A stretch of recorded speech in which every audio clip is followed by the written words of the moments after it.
15장 21절이에요. 지금까지는 예수님이 갈릴리 게네사렛 갈릴리 바다를 중심으로 활동을 하신 거예요. 그랬는데 지금 끊임없이 바리새인들, 서기관들이 예수님을 트집을 잡고 예수님의 어떤 문제점이 뭐가 있나 이러면서 예수님을 자꾸 공격을 하려고 그러잖아. 근데 예수님은 아직도 해야 될 일이 많거든요. 십자가도 지셔야 되고 중요한 일들을 많이 해야 되는데, 그래가지고 그냥 바리새인하고 다투다가 괜히 문제에 휘말려가지고 대사를 그르치면 안 되잖아요. 그래서 지금 이제 예수님은 어떤 일을 택하시냐, 21절에 보면 거기서 나가사, 즉 갈릴리 지역 유대 땅에서 나가사 어디로 갔냐, 두로와 시돈 지방으로 갔다라는 거예요. 이 두로와 시돈이 어디냐, 베니게예요. 우리가 베니게를 영어로는 뭐라고 얘기하냐, 페니키아라고 얘기해요. 페니키아. 이 페니키아는 두로와 시돈이 이 도시국가가 합해서 페니키아라고 하는 나라를 이루고 있어요. 그러니 유대 땅에서 북서쪽에 있거든. 북서쪽. 오늘날에 치면은 어디 지역이냐 하면 레바논쯤 될 거예요. 근데 이제 예수님이 그쪽 지역으로 옮겨가신 거예요. 그러니까 이방 땅으로 들어가신 거야. 유대인들이 예수님의 말씀을 영접하지 아니하고 받아들이지 아니하니까 예수님은 어떻게 하냐? 이제 발걸음을 이방 쪽으로 발걸음을 돌리신 거다. 우리 이미 이전에 예수님께서 제자들을 교육하면서 이런 얘기 하신 적이 있어요. 이제 자꾸 마태복음 앞에서 했던 얘기를 연상을 한번 해봐야 돼. 예수님이 뭐라고 얘기했냐? 너희들이 이제 세상에 나가서 복음을 증거할 때 어느 집에 들어가면 그 집에 축복을 빌라. 그래서 그 사람들이 너희를 영접하면 그 축복이 그 집에 임할 것이고, 너희들이 축복을 빌고 그들에게 복음을 증거하는데도 그들이 영접지 않냐면 그냥 축복을 빌고 나와라 그냥. 그러면 그 축복은 걔네한테 가는 게 아니라 그 축복을 빈 너한테 간다. 그러면서 어디를 가든지 축복을 빌어라, 선을 행하라 라고 얘기했어요. 심지어는 너희를 영접지 아니할 때는 어떻게 하냐? 옷에서 먼지를 떨어버려라. 그러니까 영접지 아니하는 자에게 너무 그냥 붙어잡고 이거를 설득을 시키려고 막 이럴 필요 없다는 거예요. 이 복음은요, 성령님이 마음을 열어주셔야 영접하는 거지, 내가 무슨 논리적으로 설득을 잘하고 아까 우리 예수님처럼 계명과 전통 뭐 이렇게 해서 바리새인들과 서기관들이 묵사 발랐다고 아이고 예수님 내가 잘못했습니다, 회개합니다 하고 회개하나요? 안 해요. 오히려 묵사 발라면 저게 나를 묵사발 만들었어, 저게 나를 그냥 완전히 논리적으로 완전히 그냥 찐빠를 했어 이러고서는 두고 보자 이러고 있지, 논리적으로 설득당했다고 논리적으로 상대방이 우월하다고 항복하냐? 절대 안 해. 그러니까 예수님께서 바리새인들, 유대인들, 이 자들 영접지 않는 자들은 더 이상 아무리 증거해봐야 소용없다 해서 거기서 나가사 어디로 갔다? 두로와 시돈으로 갔다라는 거예요. 자, 그러면서 등장하는 여자가 누구냐면 가나안 여자입니다. 가나안 여자. 자, 그래서 우리가 이 유대인들이 어떤 글을 쓸 때, 어떤 이렇게 이야기를 쓸 때 대조를 많이 해요. 어떤 이야기를 하면서 우리가 우리 이솝 이야기 같은 데도 보면 무슨 늑대와 양, 이러면서 착한 놈과 악한 놈, 이런 대비를 많이 하잖아. 그것처럼 예수님의 이야기에도 보면 양과 염소, 이러면서 어떤 대비가 참 많아요. 자, 근데 요 15장에서는 뭐랑 대비를 연상을 하시면 되냐 하면 15장 앞에 있었던 공부 많이 했던 바리새인과 서기관. 이들은 정통 유대인이고요. 공부도 많이 했고요. 하나님의 말씀에 대해서도 능통한 자들입니다. 껍데기로만. 근데 아무튼 자기네들이 대단한 사람인 줄 알고 있어요. 반면에 지금 이제 두로와 시돈에서 등장하는 여인은 누구냐? 유대인도 아니고 가나안 여인이고 아주 가련한 여인입니다. 이런 여인이 등장을 해요. 자, 근데 대단한 바리새인과 서기관은 예수님을 영접하지 않냐고 트집만 잡으려고 그러고, 이 가련하고 이방인 여자는 어떻게 해서든지 예수님의 은혜를 얻기 위해서라면 간쓸게도 내줄 것 같은 이런 모습으로 예수님에게 다가가는 모습이 그려져 있습니다. 이게 지금 가나안 여인에 대한 얘기예요. 이 가나안 여인에 대한 이야기가 마가복음에도 기록되어 있는데, 마가복음 7장 24절 이하에 거기에서는 뭐로 기록되어 있냐? 이 여자가 수로보니게 여인이다 라고 기록이 되어 있어요. 자, 근데 이 여자는 어떤 여자냐? 예수님을 여기 두로와 시돈에 왔다는 것을 알고 예수님을 만나러 막 간 것 같아. 자, 그러면서 예수님을 뭐라고 얘기하냐? 12절에 보면 예수님을 주 다윗의 자손이여 라는 말을 쓰고 있어요. 자, 주 다윗의 자손이여.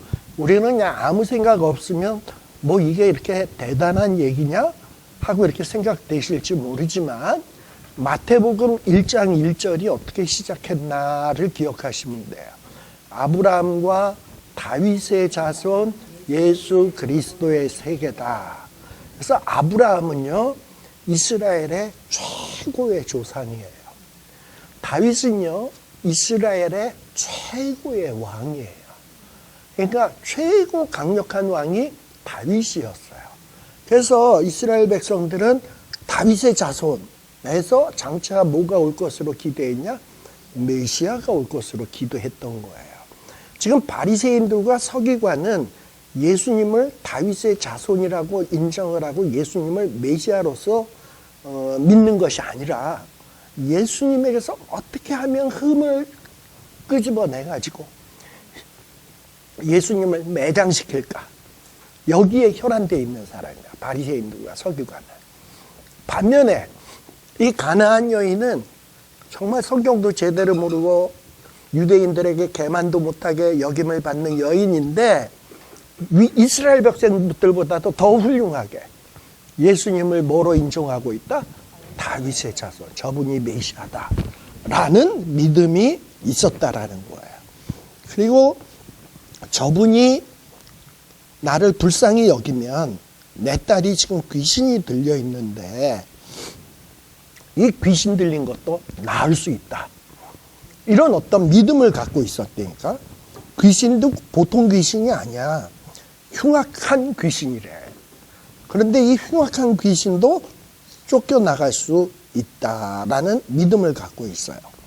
자, 그런데 예수님에게 다윗의 자손이여 불쌍히 여기소서 막 이러고 얘기를 하는데 23절에 보면 예수님은 뭐라고 얘기했다? 한 말씀도 대답하지 않았다. 한 말씀도 대답하지 않았다. 굉장히 야박하죠. 자, 그래서 제자들은 와서, 근데 예수님이 몰라서 이랬을까요? 뭐 다윗의 자손이야, 다윗의 자손이야 이런 거 다 들어서 알지. 대꾸를 안 한 거야. 근데 제자들이 볼 때도 예수님이 다 들은 것 같은데 대꾸를 안 하니까 제자들이 짜증나잖아요. 자꾸 따라하면서 그냥 보채니까. 그래서 제자들은 뭐라고 얘기했냐? 저 여자가 우리 뒤에서 소리를 지르오니 보내소서. 자, 이 소리를 지르오니 보내소서라는 얘기는 저 여자의 딸의 문제를 고쳐서 보내자, 그냥 내쫓자. 어떤 얘기입니까? 그냥 내쫓아라는 거일 수도 있고, 또 제자들은 예수님이 능력 있다는 걸 알잖아. 그러니까 예수님 저렇게 귀찮게 하는데 그까지가 빨리 능력 베풀어서 그냥 앵앵거리는 거 그냥 치워버리죠, 빨리. 그러니까 이 두 가지 뜻이 다 있다고 봐야 돼요. 그러니까 제자들은 이 가련한 수로보니게 여자에 대한 사랑, 그의 인권, 아픔 이런 건 전혀 생각 안 해. 그냥 귀찮은 존재인 거야. 근데 예수님도 여기서 보면 한마디도 말씀 안 해. 그리고 제자들이 오직하면 돌려보냅시다 막 이러고 얘기를 하는 거예요. 그랬더니 이번에는 예수님이 뭐라고 얘기하냐. 4절에 보게 되면, 24절에 보게 되면, 나는 이스라엘의 집 잃어버린 양 외에는 다른 데로 보냄을 받지 아니했다. 자, 이 수로보니게 여인은 이스라엘 집에 잃어버린 양입니까? 아닙니까? 아니죠. 이방인이니까 난 쟤한테 파송받은 게 아니야. 이러는 것 같죠? 예, 난 보냄받지 않았다. 이랬더니 이 여자가, 그러니까 고쳐달라 그러는데 난 너한테 고쳐줄 필요가 없어. 이러면 그 얘기 듣는 사람 얼마나 마음 상하겠습니까? 근데 이 여자가 뭐라고 얘기하냐. 이렇게 자존심 상하는데도 불구하고 25절 주여 저를 도우소서. 그러면서 자녀의 떡을 취하여 개들의 저를 도우소서 하니까 예수님은 또 뭐라고 얘기하냐. 자녀의 떡을 취하여 개들에게 던짐이 마땅하지 아니하다. 자, 그러니까 수로보니게 여인이 예수님이 볼 땐 뭐다? 개다 너는. 그래서 너한테는 내가 은혜를 베품이 마땅치 않다. 이러고 얘기하는 거예요. 근데 이 수로보니게 여인의 대답이 참 대단한 게 27절에 보면 개라 그러는데도 올소이다. 이러고 얘기하는 거예요.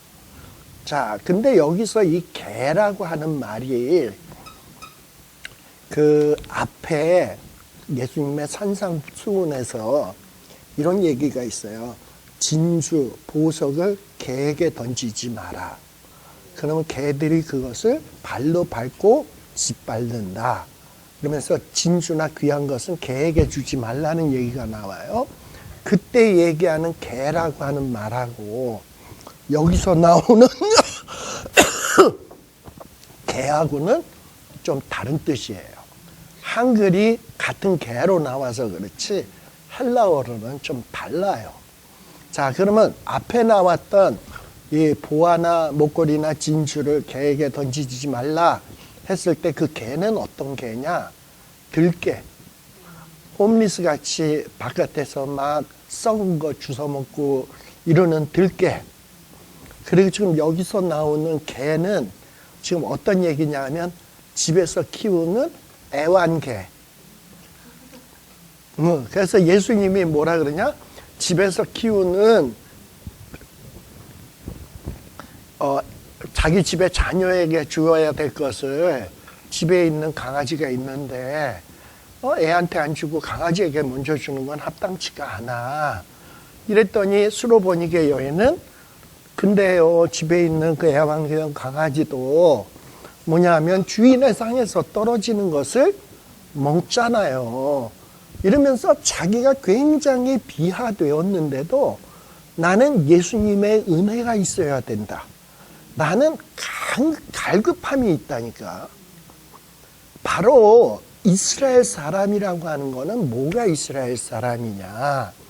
우리가 예수님 앞에 그 얘기했잖아. 나는 이스라엘의 잃어버린 양 외에게는 보냄을 받지 아니했다라고 얘기하면서 마치 혈통적 유대인이 아닌 자에게는 보냄을 받지 않았다라고 얘기하는 것 같은데 사실 구약에서부터 신약까지 쭉 보면 말이죠. 진짜 누가 이스라엘 사람이냐. 혈통으로 이스라엘의 피를 갖고 태어났다고 이스라엘 사람이 아니에요. 예를 들면 할례를 행하지 않는다.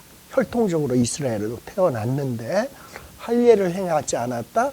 이스라엘 백성 중에서 끊쳐진다 그랬어. 그러니까 혈통적 이스라엘 백성으로 태어났다 할지라도 할례를 행하지 않으면 끊어지는 거예요. 이스라엘 백성 아니야. 반대로 이방인이라 할지라도 예를 들면 갈렙 같은 사람. 갈렙은 이방인이었어요. 근데 이스라엘 공동체 안에 들어와서 할례를 받고 믿음을 고백하니까 갈렙은 이스라엘 유다 지파에 소속이 돼가지고 나중에는 유다 지파의 우두머리까지 돼. 그러니까 이방인이라 하더라도 할례를 행하고 믿음을 고백하면 얼마든지 이스라엘 백성이 되는 거예요. 또 이스라엘 백성에서 끊어지는 경우가 어떤 경우가 있냐면 유월절을 행하지 않잖아요. 그러면 이스라엘 백성 중에서 끊어져. 근데 유월절은 이 정월에 지키는 건데 이 정월에 갑자기 뭐 부모님 상을 당해가지고 어머니 시신을 염하고 이러면 부정해지잖아. 부정해졌는데 유월절 거룩한 절기를 지킬 수가 없잖아요. 그러면 유월절을 못 지키게 되잖아. 그렇게 되면 백성 중에서 끊어지냐? 아니에요. 하나님은 뭐라고 얘기했냐면 그렇게 정월에 유월절을 못 지켰으면 부득이한 이유로 그러면 2월에 한 달 뒤에 그때 유월절을 또 지켜라. 그러니까 멀리 여행을 갔거나 유월절에 몸이 부정해서 유월절을 못 지켰거나 여행을 가서 못 지켰거나 그러면은 1월에 못 지켰으면 2월에 지켜라. 그래서 뭔가 못 지킨 것을 다시 백업할 기회를 주셨어. 그랬는데도 사람이 그까짓 거 유월절 지킨다고 뭐 그게 뭐 중요해. 안 지켜. 이래가지고 2번씩이나 기회를 줬는데도 안 지키면 성경에서는 뭐라고 얘기하냐? 유대인 중에서 끊쳐진다라고 얘기를 했어요. 즉 이렇게 할례와 유월절 지키는 거를 이스라엘 백성들에게는 굉장히 중요하게 생각합니다. 근데 이 의식이 중요해서가 아니야. 이 의식에 담겨져 있는 믿음이 중요한 거예요. 자, 먼저 유월절을 생각을 해봅시다. 유월절이라는 게 뭡니까? 이스라엘의 그 10가지 재앙하고 10번째 재앙하고 관련이 있잖아요. 이스라엘 백성들이 애굽에 있을 때 하나님의 애굽 땅에 있는 모든 족속의 장자를 다 치겠다 그래서 그 안에는 이스라엘 백성도 포함되는 거예요. 이스라엘 백성도 죽이겠다는 거야. 근데 이스라엘 백성 너희들이 안 죽고 싶으면 양을 잡아서 문설주에다 발라라. 그러면 내가 이스라엘 백성 그런 어떤 양을 발라서 피를 바르는 집은 패스 오버 하겠다. 그래가지고 이스라엘 백성들이 피 바른 집은 예수님이 넘어간 거예요. 자, 예수님이 죽이겠다는데 피 바르면 안 죽는다. 뭐 그게 뭐 그렇게 대단한 거예요? 뭐 피 바르면 안 죽는 거야? 그럼 원칙이 어디 있어? 그 얘기는 뭐냐? 네가 내 말을 믿고 피 바르면 나 안 죽여. 어떤 사람은 그랬겠지. 그 양 잡아서 피 바르는 게 얼마나 귀찮은데 안 해. 죽이려면 죽이라 그래. 그러고서는 이 하나님의 말을 안 믿고 개긴 사람은 어떻게 되죠? 그날 밤에 죽는 거예요. 근데 하나님의 말씀을 믿고 죽는다 그랬으니까 피 발라야지 하고 바른 사람은 살았어요. 그러니까 유월절을 지킨다라는 건 뭐냐면 하나님의 하신 말씀을 믿는다는 거야. 그 믿음이 있는 자가 이스라엘 백성인 거야. 그런데 그 믿음의 고백이 없으면 그럼 백성에서 끊어지는 거야. 암만 이스라엘 혈통에서 태어났다 할지라도. 아시겠습니까? 또 할례는 뭐냐? 할례는 첫 번째는 잘라버리는 거잖아요. 나는 이제 옛것을 청산하고 이제 하나님 앞에서 새로운 삶을 살겠습니다 하는 믿음의 다짐이에요. 그게 첫 번째 의미고, 두 번째 할례는 뭐냐? 남자의 생식기의 일부를 자르는 거잖아. 이 얘기는 성경에 보면 일부는 전체를 상징을 해요. 예를 들면 11조, 하나님 앞에 11조를 드리면 10의 9는 내 거고 10의 1은 하나님 겁니까? 10의 10이 하나님 건데 10의 1에 10의 전체가 하나님 거라는 마음을 담아서 드리는 게 11조잖아. 그러니까 10의 1은 전체를 대표하는 거예요. 뭐 우리가 농사를 지었을 때 첫 열매는 하나님 거고 다음 열매는 다 내 겁니까? 모든 열매가 하나님 건데 그 모든 것이 하나님 거라는 것을 대표해서 첫 열매를 드릴 때 모든 것이 하나님 겁니다 하는 신앙 고백을 담아서 첫 열매를 드리는 거예요. 이렇게 일부는 전체를 대표합니다. 그런 면에서 남자의 생식기의 일부를 자른다는 것은 뭐와 똑같으냐? 전체를 자른다는 것과 똑같아. 남자의 생식기를 전체를 자르게 되면 뭐가 되죠? 전하 하는 사람이 되죠. 그러면 애를 낳을 수 있다 없다? 없잖아요. 근데 아브라함이 할례를 언제 행합니까? 다 늙어가지고 행해. 그러면서 하나님이 뭐라 그러냐? 너는 내 앞에서 완전하라. 그 얘기가 무슨 얘기냐면 너 늙었다고 애 못 낳는다고 생각해? 네 아내가 경수 끊어졌다고 애 못 낳는다고 생각해? 너는 내 앞에서 완전하라. 나는 전능자라.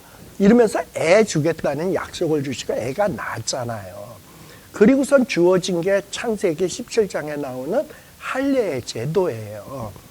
그래서 이 할례의 제도를 행하면서 뭘 고백하는 거냐? 하나님 맞네요.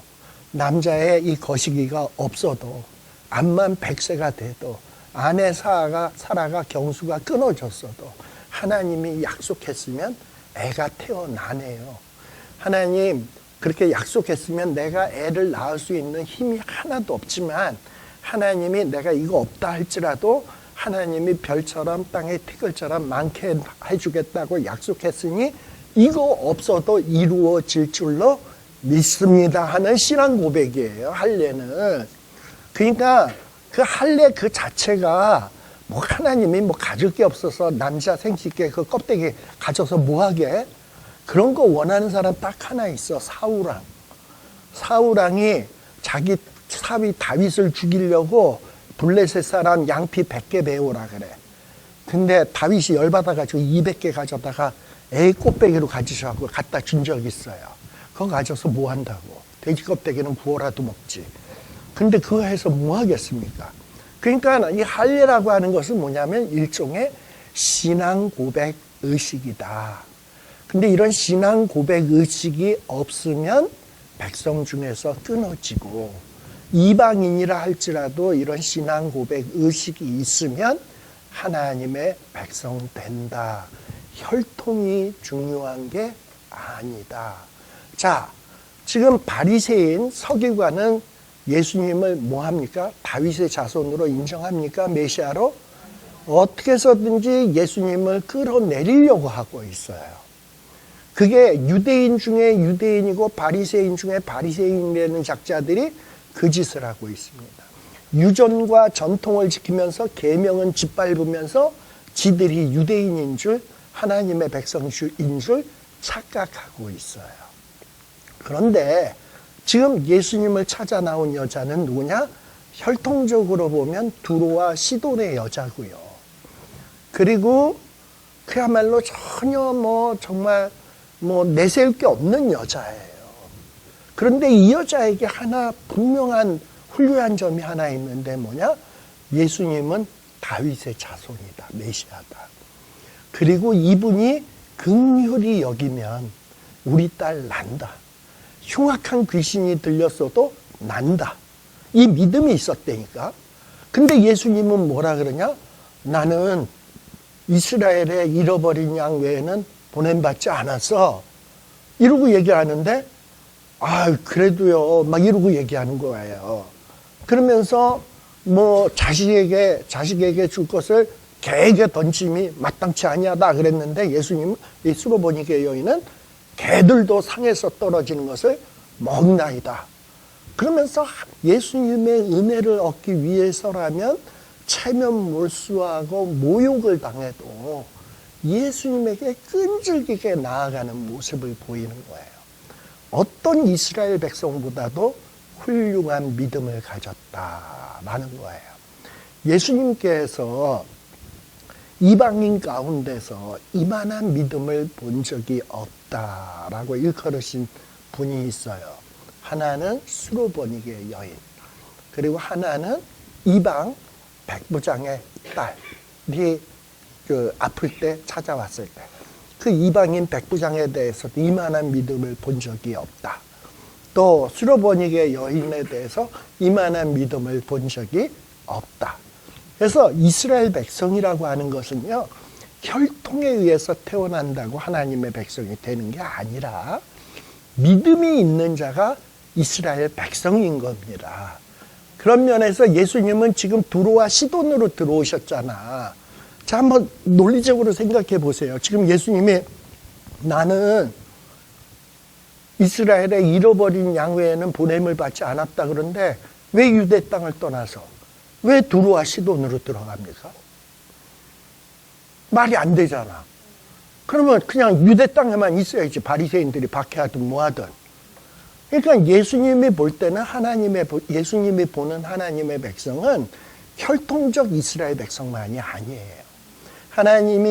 예수님이 지금 생각하신 하나님의 백성은 유대인으로 혈통으로 태어난 주님의 제자들, 각종 병자들, 이런 자들도 하나님의 백성이지만 또 두로와 시돈의 이방 땅에 들어가면 믿음을 고백하고 주님 앞에 나아오는 그 자도 또 뭐냐?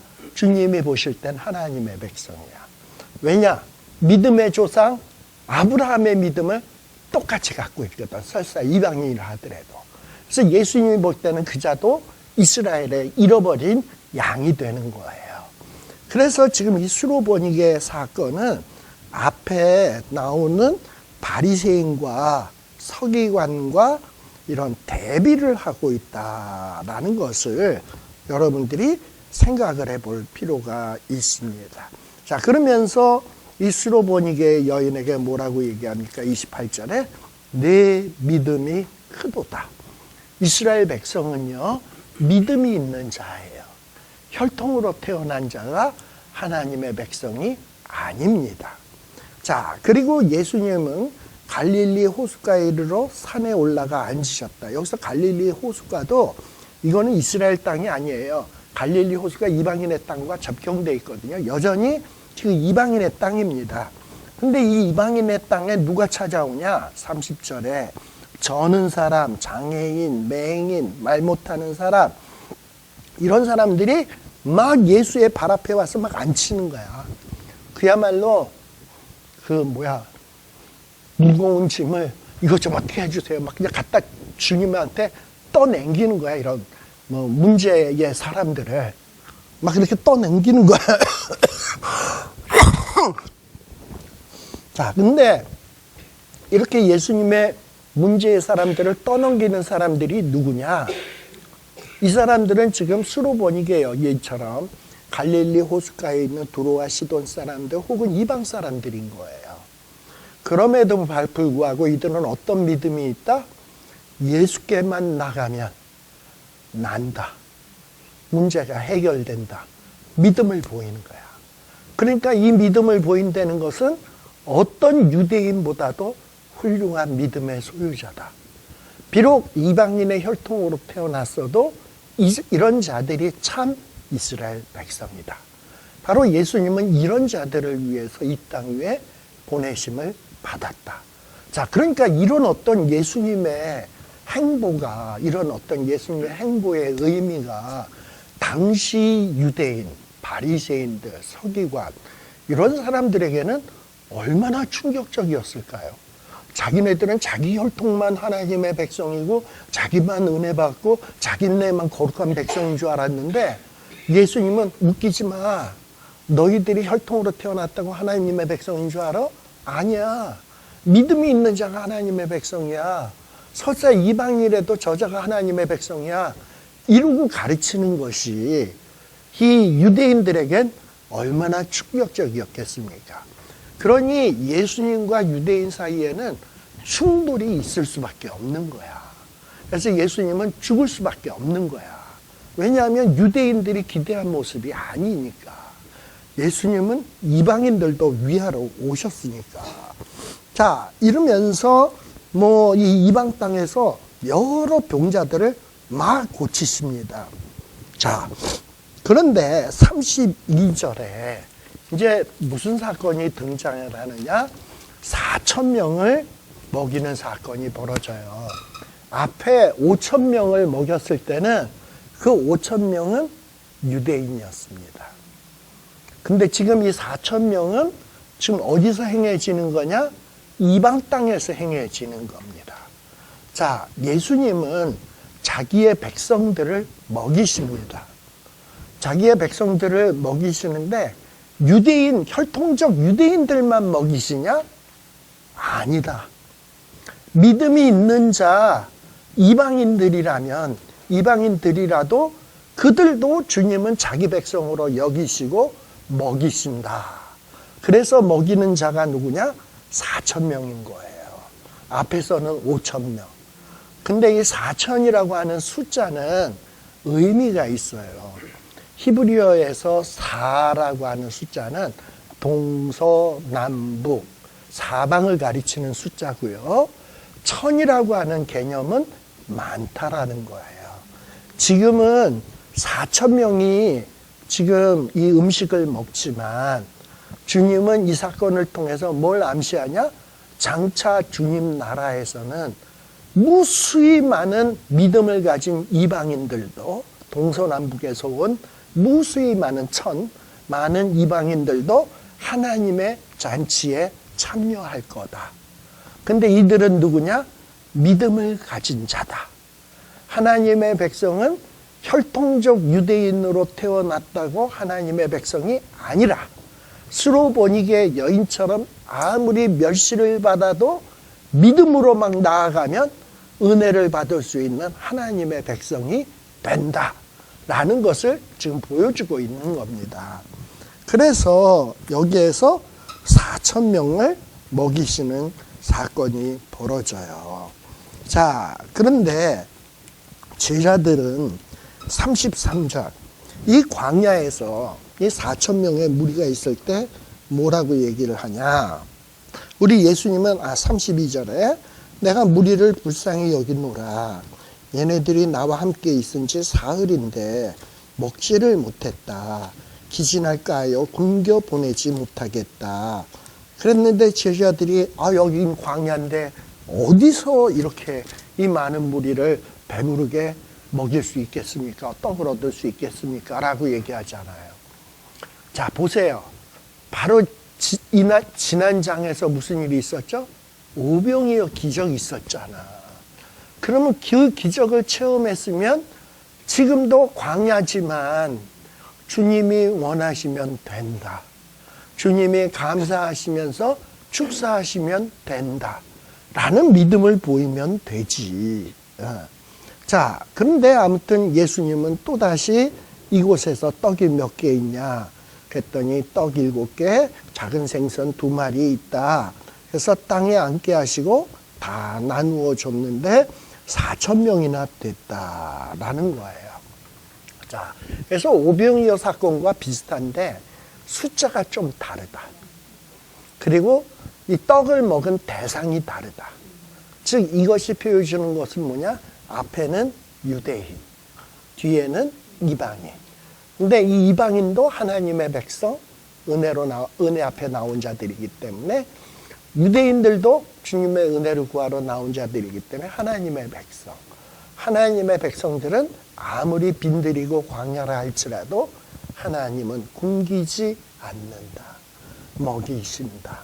특별히 예수님이 이제 십자가 지시고 돌아가시고 이스라엘의 제자들을 떠난다 할지라도 우리 여러분들 마태복음 제일 마지막 장에 나오는 말이 무슨 얘기입니까?